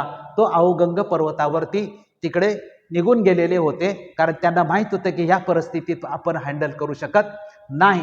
सम्राट अशोकाला सांगितलं की मोगलीपुत्त तिस्स जे आहेत तेच या सगळ्या प्रश्नांची उत्तरं देऊ शकतात, बाकी कोणीही या प्रश्नाचं उत्तर देऊ शकत नाही. सम्राट अशोकाने प्रथमतः मोगलीपुत्त तिस्स यांना आणण्यासाठी आपले सैन्य पाठवलं. मोगलीपुत्त तिस्स आले नाहीत. दुसऱ्या वेळेसही पाठवलं परंतु ते आले नाहीत. मग पुन्हा संघाला येऊन अशोकाने विचारलं की काय येत नाहीत मोगलीपुत्त तिस्स? त्यावेळेस त्यांनी सांगितले की राजाने बोलवलंय असं म्हटला तर कुठलाही गुरु येणार नाही. धम्म धोक्यामध्ये आहे आणि धम्म धोक्यातून बाहेर काढण्यासाठी तुमची मदतीची आवश्यकता आहे असा निरोप पाठवा, मग येईल आणि मग धम्माच्या साह्यासाठी तुम्ही इकडे या असं निरोप पाठवल्यानंतर तिसऱ्या वेळेस जो आहे मोगलीपुत्त तिस्स येतात. सम्राट अशोक त्याचं भव्य स्वागत करतात आणि स्वतःचे जे राजाचं जे उद्यान होतं त्या उद्यानातच त्यांची सोय करतात आणि तिथे 7 दिवस राहतात आणि मग पहिला प्रश्न विचारतात मोगलीपुत्त तिस्सला की हे जे घडलेलं आहे हे घडावं अशी माझी इच्छा नव्हती. मी फक्त सेनापतीला संदेश द्यायला सांगितला होता, पण पुढं हे घडलेलं आहे. त्यावर मोगलीपुत्त तिस्सानी सांगितलं की तुमचं इंटेन्शन नव्हतं. बघा कायद्यात इंटेन्शन खूप महत्त्वाचं असतं. म्हणजे तुम्हाला तुमची मनातली भूमिका नेमकी काय आहे, तर तुमची जर इंटेन्शन नव्हतं तुम्ही फक्त त्याला संदेश द्यायला सांगितला होता आणि पुढचं त्यांनी त्याच्या मनाप्रमाणे केलेलं आहे, त्यामुळे ते पाप तुम्हाला लागणार नाही कारण तुमचा त्या गोष्टीशी काहीही संबंध नाही. ते अशोकाला समजावून सांगितलं. तो विषय मिटल्यानंतर मग अशोकाने दुसरा प्रश्न 7 दिवसानंतर घेतला की ह्या ज्या भिक्खू संघामध्ये मिक्स केलेले आहेत त्यांची परीक्षा घेतली आणि परीक्षा घेतल्यानंतर विभज्यवादी कोण आहेत म्हणजे बुद्धाच्या तत्वज्ञानाच्या बाजूचे कोण आहेत आणि बुद्धाच्या तत्वज्ञानाच्या विसंगत किंवा ज्यांना बुद्धाचं तत्वज्ञानच माहीत नाहीत असे कोण आहेत, असे प्रश्न विचारून बाजूला भिक्खू केले आणि हे सगळे भिक्खू एक दुसरीकडे घेतले आणि मग याच्यात 2 केले की जे अधम्मी भिक्खू होते ते बाजूला केले आणि जे बुद्धाच्या तत्वज्ञानाचा मूळ भिक्खू संघ होता तो बाजूला केले. जे बाजूला केले त्यांची संख्या किती झाली? 60,000 त्यांची संख्या झाली आणि मग या 60,000ला बाहेर काढलं आणि या 60,000वरती पांढरं वस्त्र त्यांच्या पिवळं काढून पांढरं वस्त्र त्यांच्या अंगावर काढलं आणि तिथून सम्राट अशोकाने त्यांना काय केलं? संघातून तिथून बाजूला काढलं. मग जसं पहिल्या दुसऱ्या संगीतेमध्ये 10,000ला बाजूला काढलं होतं तसा त्यांनी महासंघिक हा संघ निर्माण केला. या 60,000नी काय केलं? या 60,000नी सुद्धा हाच प्रकार केला. हे जे 60,000 आहेत हे बाजूला गेले. यांनी आपला एक संघ स्थापन केला आणि त्या संघाला म्हणतात महायान. महायान आपण नाव ऐकतो ना संपूर्ण जगामध्ये. महायान म्हणजे हे महायान कोण? महायानाची निर्मिती कशी झाली? जे अधम्मी भिक्खू होते, जे बुद्धाच्या तत्वज्ञानाच्या विपरीत जे तत्वज्ञान पेरत होते आणि मूळ भिक्खू संघाला प्रश्न निर्माण करत होते, ते बुद्ध धम्माच्या विरोधातलेच मूळ होते. असे जे आहेत त्यांनी पुन्हा स्वतःचा महायान नावाचा संघच काढला आणि त्यांनी त्यांचं स्वतंत्र म्हणजे हिनयानाचं स्थविरवादाचं त्रिपिटकाच्या तत्वज्ञान वेगळं आणि महायानाचे सुद्धा ग्रंथ वेगळे आहेत. ते जास्तीत जास्त ग्रंथ तुम्हाला संस्कृतमध्ये मिळतील. म्हणजे मूळ जे त्रिपिटक तथागत भगवंताचं आहे ते पहिल्या ज्या संगीतीमध्ये फिक्स झालं होतं, दुसऱ्या संगीतीमध्ये त्याला त्या विचारधारेला फाटा फोडण्याचा प्रयत्न केला आणि तिसऱ्या संगीतीमध्ये तर त्याच्या विपरीतच सगळ्या गोष्टी घडल्या. आणि त्यांचं आजही तुम्ही महायानाचं संग्रह ग्रंथ वेगळे आहेत आणि हिनयानाचं त्रिपिटकाचे ग्रंथ वेगळे आहेत. आणि संपूर्ण जगात मोठ्या प्रमाणामध्ये काय आहे, महायान जगात मोठ्या प्रमाणामध्ये आहे. ब्रह्मदेश, थायलंड, श्रीलंका अशा 2-3 देशामध्येच तुम्हाला हे त्रिपिटकावरती चालणारे देश जगात जास्त दिसतील. त्यामुळे तिसरी, आता अजून संगीतीला सुरुवात झालेली नाही की ही सगळी पार्श्वभूमी झाली, ही सगळी तिसऱ्या संगीतीची पार्श्वभूमी झाली. या तिसऱ्या संगीतीच्या पार्श्वभूमीवरती या पार्श्वभूमीवरती तिसरी संगीती सम्राट अशोकाच्या कालखंडामध्ये मग तिसरी संगीती निर्माण झाली. मोगली पुत्ततीस यांच्या अध्यक्षतेखाली तिसरी संगीती सम्राट अशोकाने पाटलीपुत्र येथे अशोकारामामध्ये घेतलेली होती. ही इसवी सन पूर्व 248 मध्ये तिसरी संगीती झाली. म्हणजे भगवान बुद्धाच्या महापरिनिर्वाणानंतर 218 वर्षानंतर हा प्रकार घडलेला होता. अशोकाने संपूर्ण व्यवस्था केली. 1000 भिक्खू सामील झाले होते. पहिल्या याच्यामध्ये किती झाले होते, 500. दुसऱ्या याच्यामध्ये किती झाले होते, 700. तिसऱ्या याच्यामध्ये किती झाले, 1000 भिक्खू सामील झालेले होते. ही जी तिसरी संगीती अतिशय महत्वाची होती, कारण तिसरी संगीती निर्माण होईपर्यंत भिक्खू संघाचे 18 गट निर्माण झाले होते. किती, 18 गट निर्माण झाले होते. म्हणजे मुख्यचे उपचे उप त्याचे गट निर्माण, एकूण 18 गट निर्माण झाले होते. या 18 गटांच्या चुका ज्या आहेत त्या सगळ्या चुकांची यादी केली होती आणि मोगली पुत्ततीसांनी 216 प्रश्न निर्माण केले होते आणि त्याचं खंडन केलं होतं. आणि 17च्या 17 गट कसे चुकीचे आहेत त्याचं पूर्णपणे विश्लेषण केलं होतं आणि त्याचा एक ग्रंथ बनवला होता. त्या ग्रंथाला कथावत्तू असं म्हटलेलं आहे. त्या ग्रंथाचं नाव काय आहे, कथावत्तू असं त्या ग्रंथाचं नाव आहे. एकूण 216 शंकांचं निरसन त्यामध्ये केलेलं होतं. त्यामुळे ही जी संगीती आहे ही तिसरी संगीती बौद्ध धम्म अजरामर करण्याच्या दृष्टिकोनातून मुख्य घडलेली आहे. की पहिल्या तिसऱ्या संगीतीमध्ये अशोकाला अनुभव आला होता आणि मोगली पुत्ततीसाला सुद्धा अनुभव आलेला होता. त्यामुळे तिसऱ्या संगीतीमध्ये हे सगळं घडल्यानंतर तिसऱ्या संगीतीमध्ये अभिधम्म पिटक निर्माण झालं. म्हणजे दार्शनिक तत्वज्ञान जे बौद्ध धम्माचं जे अध्यात्म आहे, मग हे सगळं अध्यात्माचे जे मुख्य ग्रंथ आहेत हे सम्राट अशोकाच्याच कालखंडामध्ये ते निर्माण झालेले आपल्याला दिसतात. तिसरी धम्म संगीतीच्या वेळेस 2 ठराव अतिशय बौद्ध धम्माला आजरामर करणारे 2 ठराव तिसऱ्या धम्म संगीतीत झालेले आहेत.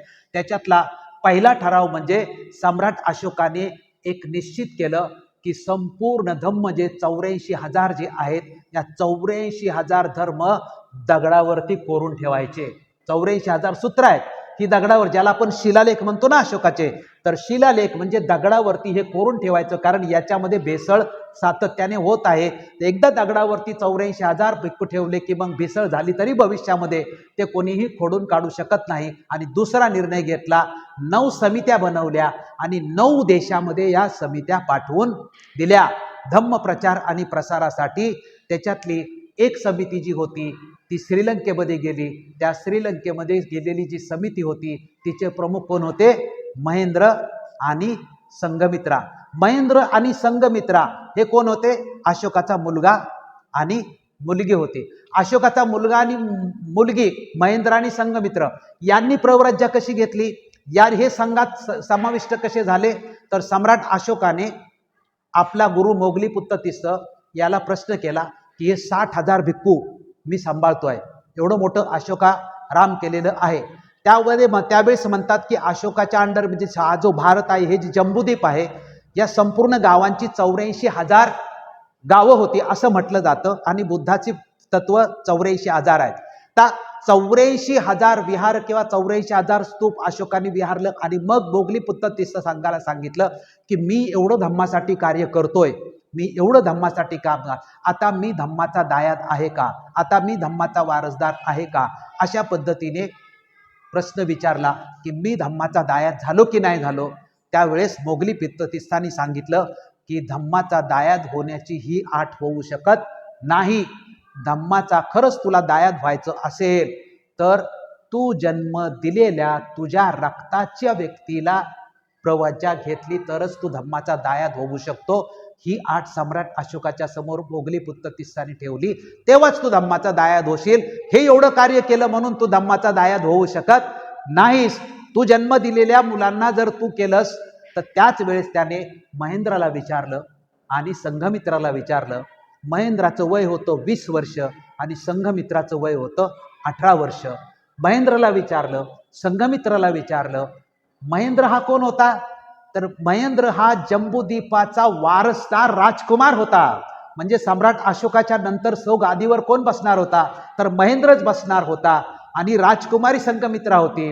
म्हणजे हे वारसदार असलेलं, एवढ्या मोठ्या वैभवाचं वारसदार असलेला मुलगा आणि मुलगी, त्यांना ज्यावेळेस विचारलं त्यावेळेस त्यांनी सांगितलं की ह्या वारसदारापेक्षा सुद्धा धम्माची प्रवज्जा घेतणं हे जीवनातलं सर्वश्रेष्ठ कार्य आहे, असं दोघांनीही सांगितलं. आणि महेंद्र आणि संघमित्र हे काय झाले, तिसऱ्या धम्मसंगीतीच्या अगोदरच काय झाले होते, संघात प्रवेश केला होता आणि संपूर्ण त्रिपिटकाचा दोघांनीही अभ्यास केला होता. आणि संपूर्ण त्रिपिटक जगामध्ये जर मुखोद्गत कुणाचं होतं किंवा डोक्यात ज्याच्या होतं आणि पूर्ण त्रिपिटकाचा अभ्यास कुणी केला होता आणि ते बाय हार्ट कुणाच्या होतं, तर ते भन्ते महेंद्राच्या बाय हार्ट होतं. श्रीलंकेमध्ये गेल्यानंतर महेंद्र भन्तेंनी आपले अनेक शिष्य, म्हणजे अख्ख्या श्रीलंकेलाच महेंद्र भन्तेंनी बौद्धमय केलं होतं. अख्ख्या श्रीलंकेचा धर्म बौद्ध झाला होता. तो कुणामुळे झाला होता? महेंद्र आणि संघमित्रामुळेच झाला होता. त्याच्या शिष्यांना त्यांनी संपूर्ण त्रिपिटक शिकवलं होतं. त्याच्या शिष्यांना संपूर्ण त्रिपिटक काय झालेलं होतं, पाठ झालं होतं. अनेक शिष्य त्याने तयार केलेले होते. त्यामुळे सम्राट अशोकाचे हे जे 2 पुत्र आहेत, 9 देशामध्ये पाठवलेला श्रीलंकेमधला आपल्याला जास्तीत जास्त संदर्भ मिळतो.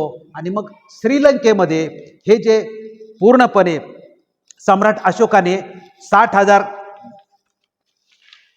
श्रीलंकेमध्ये जे पाठवलेले आहे, श्रीलंकेमध्ये सम्राट अशोकाने पाठवलेला महेंद्र आणि संघमित्र, काही वर्षानंतर महेंद्राचा मृत्यू श्रीलंकेमध्येच होतो. श्रीलंकेमध्ये महेंद्राचा मृत्यू झाल्यानंतर मग महेंद्राचे शिष्य होते, त्यांनी ती परंपरा पुढे चालू ठेवली होती. याच काळामध्ये आता महावंसामध्ये असं लिहिलेलं आहे की श्रीलंकेमध्ये मोठा अकाल पडतो, म्हणजे श्रीलंकेमध्ये 12 वर्ष दुष्काळ पडतो, पाणी नाही.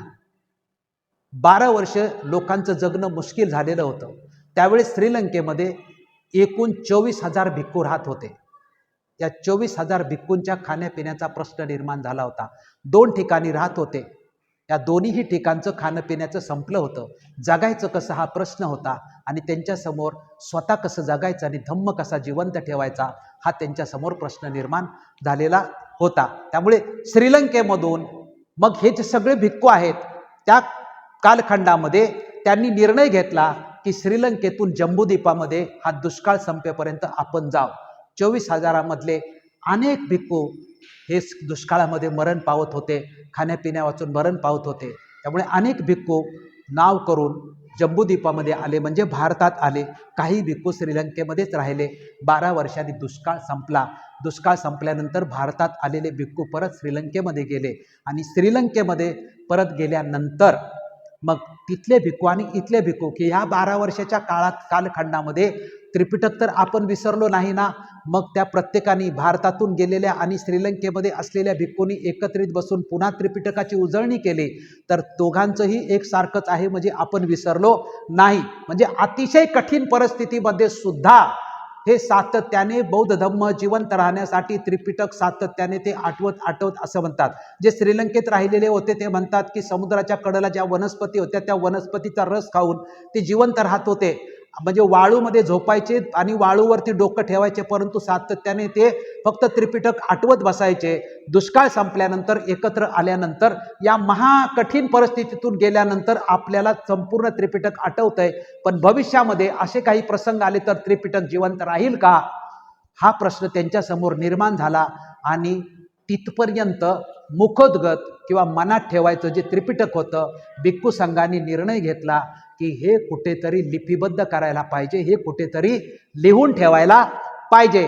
आणि मग तिथं भिक्खू संघाने निर्णय घेतला की हे आपण लिपिबद्ध करूया.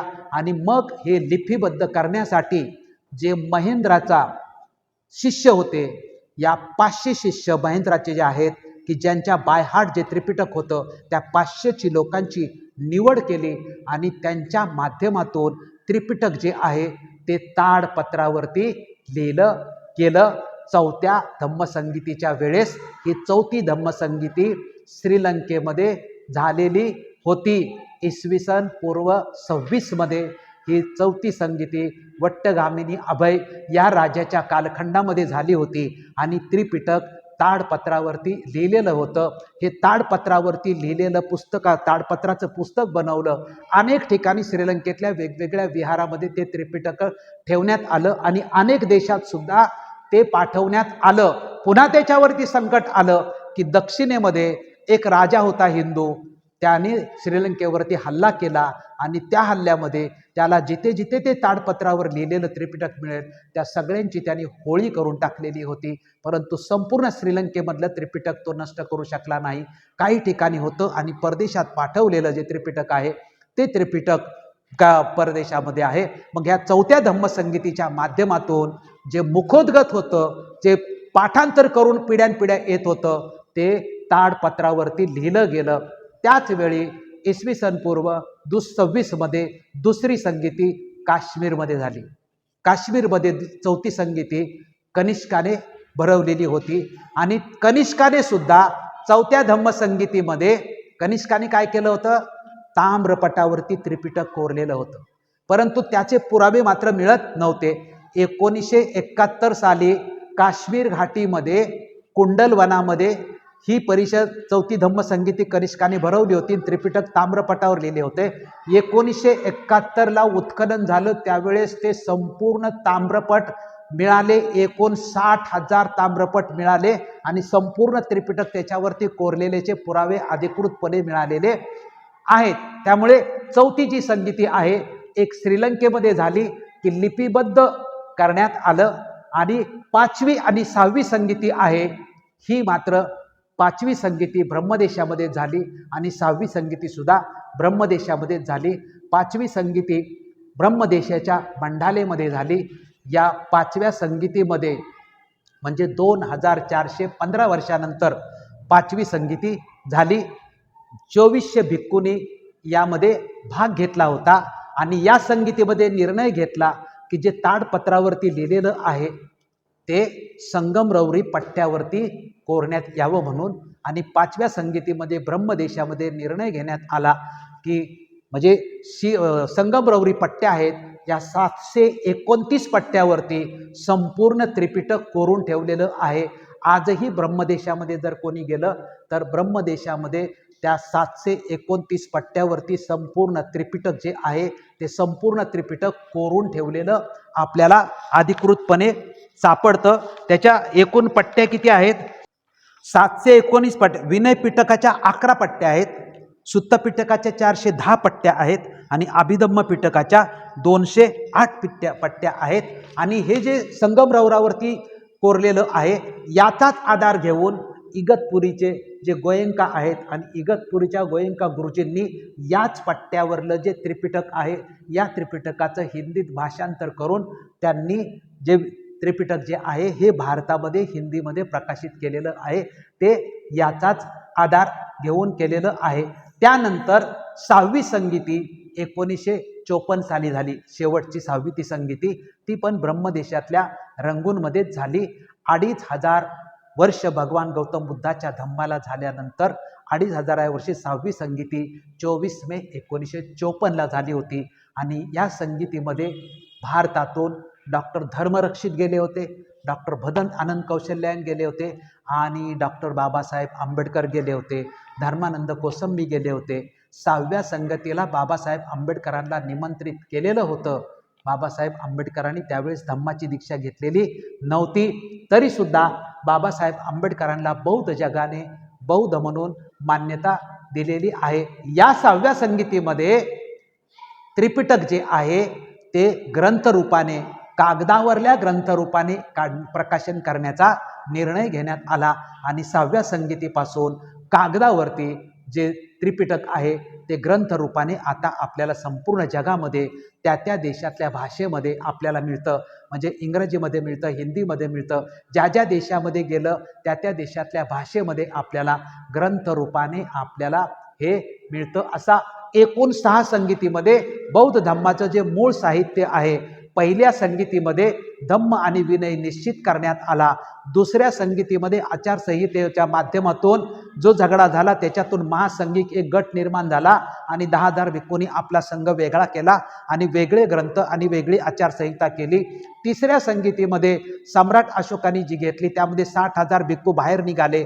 त्यांनी महायान निर्माण केला. त्यांनी आपलं साहित्य आणि आचारसंहिता वेगळ्या पद्धतीने निर्माण केली. मग या सगळ्या गोष्टीचा विचार करून सम्राट अशोकाने शिलालेख कोरण्यात आलेले आहेत.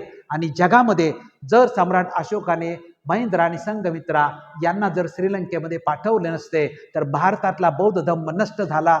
तर त्रिपिटक हे जर श्रीलंकेमध्ये जिवंतच राहिले नसते तर वर्तमान काळातल्या जगाला त्रिपिटक काय आहे हे संपूर्णपणे कळालं नसतं.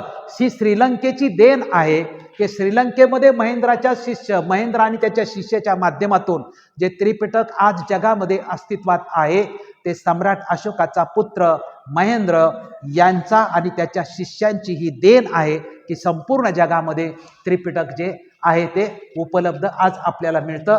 बौद्ध धम्माचं त्रिपिटक हे मूळ साहित्य आहे. त्या मूळ साहित्य कितीतरी कठीण प्रसंगातून ते इथपर्यंत आलेलं आहे. म्हणून या 6 संगीती तुमच्या समोर ठेवल्या. या मूळ साहित्याला जर एवढी कठीण परिस्थिती आणि एवढा जर काळ लागला असेल तर मग पुढच्या साहित्याचं कशा पद्धतीने असेल याचा आपण या 6 संगीतीच्या माध्यमातून तुमच्या समोर सारांश ठेवण्याचा प्रयत्न केलेला आहे. गेल्या वेळेस आपण एक जातक कथा छोटीशी सांगितली होती, तशी आजही एक छोटेसे तुमच्या पुढे जातक कथेतलाच एक भाग सांगून आपला हा कार्यक्रम इथे संपवणार आहे. ती छोटीशीच आहे, ती जातक कथाच आहे. त्या जातक कथेचं टायटल आहे पश्चाताप करण्याची पाळी माणसावर कधी येते. तथागतांनी सांगितलं पश्चाताप करण्याची पाळी. आणि ही एक जातक कथा आहे. बोधिसत्व एकदा जनसंघ नावाच्या वाराणसीचा राजा झाला होता. तरुणपणी तक्षशिलेला जाऊन त्याने सर्व शास्त्रांचे अध्ययन केले होते आणि राज्यकारभारात नानाविध मनुष्य स्वभावाचा त्याला चांगला अनुभव आला होता. एका उपसताच्या दिवशी सर्व लोकांना त्यांनी राजवाड्यासमोर किंवा राजांगणात गोळा करून मनुष्याला पश्चाताप करण्याचा प्रसंग काय येतो या संबंधाने त्यांनी उपदेश केला होता. आणि त्याच्या 10 गोष्टी या सांगितलेल्या आहेत. त्या 10 गोष्टी मी वाचून देतो आणि आपला कार्यक्रम संपवतो. त्यातली पहिली, मनुष्य पश्चाताप का करतो. आपण हे लक्षात ठेवायचंय. इथं जरी लक्षात नाही राहिले तरी आपण हे रेकॉर्डिंग करतोय. आपण घरी जाऊन आपल्या मोबाईलमध्ये ते ऐकू शकता आणि आपल्यासाठी आणि आपल्या मुलाबाळांच्यासाठी सुद्धा महत्वाचं आहे. पहिली जे पश्चाताप करण्याची पाळी येते, तरुणपणी प्रयत्नाने आणि सन्मार्गाने द्रव्य संग्रह नेक न केल्यास वृद्धपणी पश्चाताप करण्याची पाळी येते. म्हणजे जवानीमध्ये किंवा आपल्या हयातीमध्ये आपण सन्मार्गाने जर संपत्ती कमवली तर आपल्याला पश्चाताप होत नाही, पण कुमार्गाने संपत्ती कमवली तर मात्र आपल्याला पश्चाताप करण्याची पाळी येते. दुसरं, आपणाला सर्व साधने अनुकूल असता आपण जर शिक्षण संपादन केलं नाही तर सतत पश्चाताप करण्याची पाळी आल्या वाचून राहत नाही. असं 99% लोकांच्या घरामध्ये घडतं. आई बापांनी मुलाला शाळेत पाठवण्याचा आटोकाट प्रयत्न केलेला असतो, परंतु ते लाडकं झालेलं असतं किंवा कुठल्या नाही कुठल्या तरी कारणाने त्याला वेगळी सवय लागते आणि मग तो शिकत नाही. घरातली सगळी परिस्थिती असताना तो शिकला नाही आणि मग मोठा झाल्यावर स्वतःचं लग्न झाल्यावर स्वतःच्या पोरांना सांगतो की मला मात्र आईबापांनी सगळ्या फॅसिलिटी दिल्या परंतु मी शिकलं नाही, म्हणून आता मी झाडू मारतोय किंवा म्हणून आता मी काय करतोय, मला पश्चाताप करण्याची पाळी आलेली आहे, तुम्ही तरी शिका. म्हणजे पश्चाताप करण्याची पाळी म्हातारपणी काय येते, जर तुम्ही तरुणपणी आईबापांनी शिकायची व्यवस्था केलेली असताना जरी शिकला नाही तर मग म्हातारपणी आयुष्यभर पश्चाताप करण्याची पाळी येते. तिसरं, पूर्वी मी खोट्या उठाठेवी, चाडखोर, शिवीगाळ करणारा होतो. म्हणजे उठाठेवी करणारा, चहाडी करणारा आणि शिवीगाळ करणाऱ्याला नंतर वृद्धपणी पश्चाताप येतो की मी ह्याचं वाटोळं केलं, मी त्याचं वाटोळं केलं, मी त्याचं वाटोळं केलं, मी असं करायला नव्हतं पाहिजे पण मी एवढ्या लोकांचं माझ्या गाड्या वाटोळं केलेलं आहे. तरुणपणी पुष्कळ प्राण्यांचा घात केला प्राणीमात्राला निर्दयतेने वागवले याबद्दल वृत्तपणे वाईट वाटल्याशिवाय राहत नाही. म्हणजे अनेकांचा घात केला किंवा अनेकांना निर्दयपणे वागले म्हणजे पाषाण हृदय म्हणतात तशा पद्धतीने मी वागलो, खरं तर मी तसं वागायला नव्हतं पाहिजे, याचा पश्चाताप म्हातारपणी होतो. आपल्या स्त्रीला सोडून परस्त्रीवर नजर ठेवली याबद्दल भयंकर पश्चाताप करण्या वाचून त्याला म्हणजे म्हातारपणी हे सगळं करतं की खरंच माझं ते चुकलं, मी असं करायला नव्हतं पाहिजे. 6वं, घरात अन्न वस्त्राधिकांचा पुष्कळ संचय असून देखील त्यापैकी अल्पही दान धर्माकडे लावले नाही त्याबद्दल वृद्धपणी माझ्याकडे खूप संपत्ती होती, मी खूप कमवलं होतं, पण मी एक पैशाचं सुद्धा दान केलं नाही. मग तुम्ही दानच केलं नाही तर समाजात तुम्हाला काडीची किंमत कोणी देतच नाही. आता खूप संपत्ती होती ती गेली सगळी मुलाबाळांच्या हातामध्ये, आता माझ्या हातात काहीच नाही. अरे मी दान केलं असतं तर मला त्याचं पुण्य लाभलं असतं, पण काही लाभलं नाही. एवढं सगळं असून सुद्धा मी हे करू शकलो नाही, याचा पश्चाताप कायमस्वरूपी राहतो. 7वं, माझ्या अंगी सामर्थ्य असूनही तारुण्यात वृद्ध आईबापाची मी हेळसांड केली. म्हणजे मी आईबापांची सेवा करू शकत होतो परंतु तरीही मी त्यांच्याकडे दुर्लक्ष केलं, ह्याचा मला म्हातारपणी पश्चाताप होतो. ज्यावेळेस माझी मुलं माझ्याकडे बघत नाहीत त्यावेळेस आठवतं की मी पण माझ्या बापांच्याकडे आईबापाकडे असंच दुर्लक्ष केलेलं आहे. 8वं, ज्याने सर्व प्रकारे माझ्या बरे वाईटपणाची काळजी घेतली त्या माझ्या पित्याचा सदुपदेश मी ऐकला नाही आणि त्यांचा अपमान केला, याबद्दल फार पश्चाताप होतो. प्रत्येक घरामध्ये ही घटना घडते. मुलं आईचं ऐकतात पण बापाचं अजिबात ऐकत नाही, बापावरती विश्वासच ठेवत नाही. बाप जरी बापाला बाहेरच्या जगाचा अनुभव असतो, कसं वागायचं हे सांगत असतो, तरी आईकडे 100 गुन्हे केले तरी मापत असतात. त्याच्यामुळे आईला सांगत असतो, परंतु बापाने सांगितलं असं नको वागू, असं वाग, असं नको वागलं, हो म्हणायचं आणि सोडून द्यायचं, आणि मुलाचं आणि आईचं चालत राहतं. त्याच्यामुळे मुलं लाडावली जातात. जगातली कुठलीच आई आपल्या मुलाचा कितीही वाईट वागला तरी त्याच्यावरती प्रेमच करते, पण बाप मात्र त्याचे दोष दाखवून सुधारण्याचा प्रयत्न करत असतो. म्हणून मग प्रत्येक मुलगा नंतर म्हणतो की बापाने सुधारवण्याचा सांगण्याचा प्रयत्न केला होता पण बापाकडे मी त्यावेळेस लक्ष दिलं नाही, त्याचा आता त्याला पश्चाताप करावा बघतो. 9वं, तारुण्यात साधू संतांचा, भंतेंचा किंवा अरहंतांचा जर धम्मोपदेश मी योग्य वेळी श्रवण केला नाही त्याबद्दल मला पश्चाताप होतो. आता विहारामध्ये किंवा आपल्याकडे असे आहे की म्हाताऱ्यांनी जायचं, तरुणांनी जायचं नाही. तरुण आला पाहिजे, तो नीती होईल, त्याला कसं वागायचं, कसं बोलायचं, कसं राहायचं, आपलं जीवन कसं जगायचं याचं खरं गरज कुणाला असते विहारामध्ये? तरुणांना असते. म्हाताऱ्यांना काय आज आहे आणि उद्या नाही, त्यांनी काय आता कसं वागायचं आणि कसं नाही हे म्हाताऱ्या लोकांना शिकवण्याची गरज असते का? नाही, शिकवायची गरज असते, ते तरुणांना शिकवायचे असते. म्हणजे त्याला शिकवले की तो त्याच्या मुलाबाळांच्या वरती तसं संस्कार करू शकतो. पण जर तरुणच येत नसेल, इथं मुलंच विहारात येत नसेल तर तुमचा समाज आदर्श कसा बनणार, तुमचा समाज नीतिवान कसा बनणार?